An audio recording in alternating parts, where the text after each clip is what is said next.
नारायण नारायण नारायण।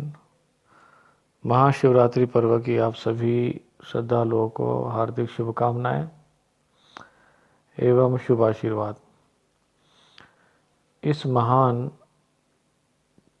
परम सिद्ध मुहूर्त श्री महाशिवरात्रि के पर्व पर आप सभी श्रद्धालुओं को अमोघ शिव कवच की उपासना, उसकी सिद्धि और उसके प्रयोग के विषय में मैं बताना चाहता हूँ।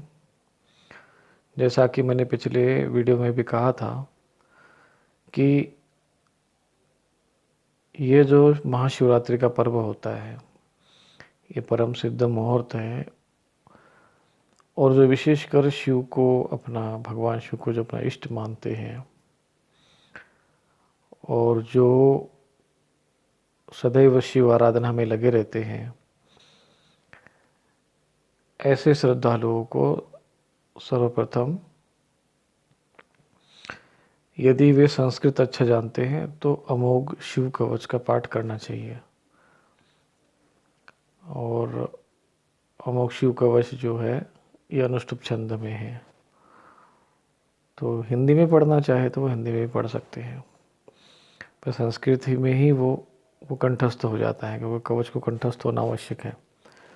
इसलिए लगभग कवच जितने भी हैं सामान्य स्थिति में आप हिंदी में पढ़ सकते हैं, लेकिन उसको सिद्ध यदि करना हो तो आपको संस्कृत में आना ही चाहिए, उसको संस्कृत में सिद्ध करना पड़ेगा।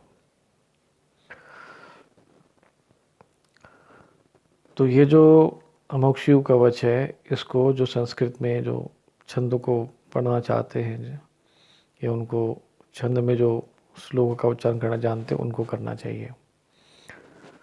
जैसा कि जिसमें जो यहाँ से शुरुआत होता है, मां पातु देवो खिल देवतात्मा संसार कूपे पतितं गभीरे तन्नाम दिव्यं वरमन्त्रमूलं धुनोतु मे सर्वमगं हृदिष्टम।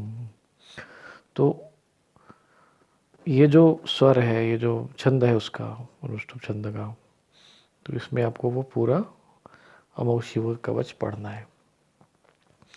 और इसके साथ में सबसे मुख्य बात ये है कि एक मंत्र जुड़ा हुआ है। तो मंत्र में कुछ मैंने जो ये जो श्री अमोघ शिव कवच है, वैसे स्वामी रूपेश्वर वेबसाइट पर मैंने उसको शुद्ध रूप बनाकर उसमें अपलोड कर दिया। आप लोग उसको डाउनलोड कर सकते हैं और जितना जितना भाग उसमें लाल अक्षर में अंकित है वो विषय वही आपको पढ़ना है। बाकी फलश्रुति है, अन्य विषय है, तो वो उसको मैंने लाल अक्षरों में उसको अंकित नहीं किया है।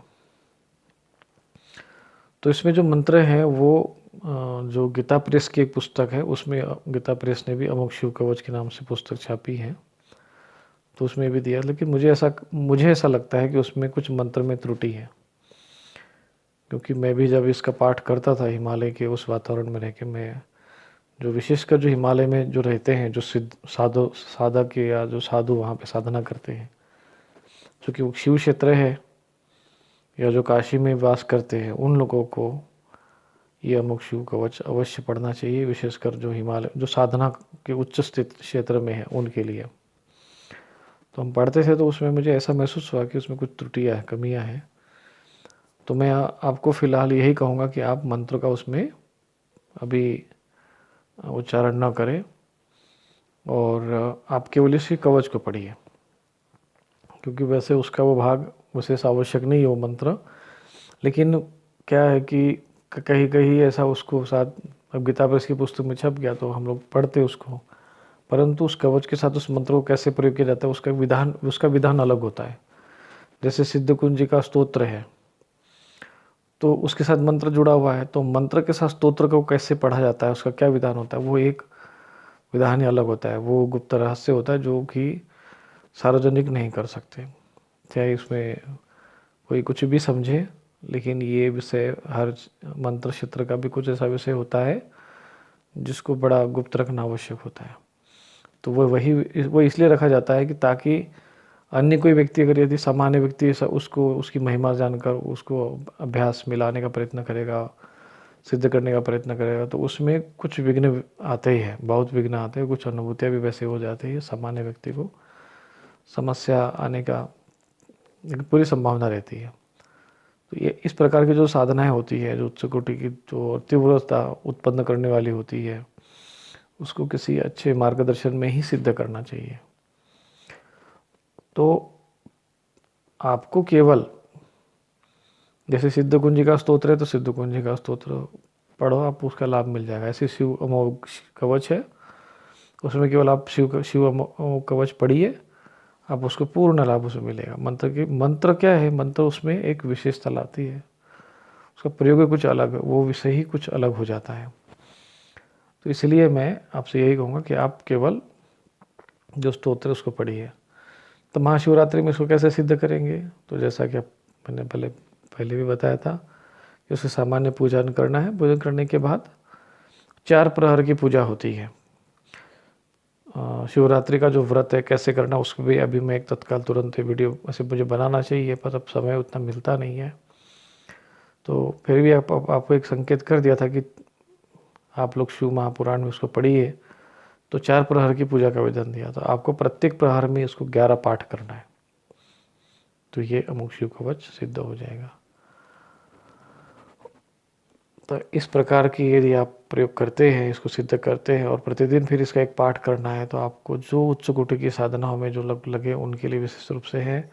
और इसको शुद्ध पढ़ना होगा। जिसको संस्कृत आती है अच्छे से, जो शुद्ध उच्चारण के साथ पूर्ण अनुष्टुप छंद में उसको अच्छे से पढ़ सकते हो, वही लोग शिव अमोघ कवच को सिद्ध करें। अन्यथा वे लोग शिव रक्षा स्तोत्र को पढ़ सकते, उसको सिद्ध कर सकते हैं। शिव रक्षा स्तोत्र को पढ़ेंगे तो कम से कम आपको 4 प्रहर में करेंगे, तो आपको प्रत्येक प्रहर में कम से कम 108 पाठ करना है। तो आप प्रत्येक प्रहर में 108 108 108 ऐसा करना है, तो आप शिव रक्षा स्तोत्र भी कर सकते हैं। और शिव अमोघ कवच करना है तो 11 पाठ करना है।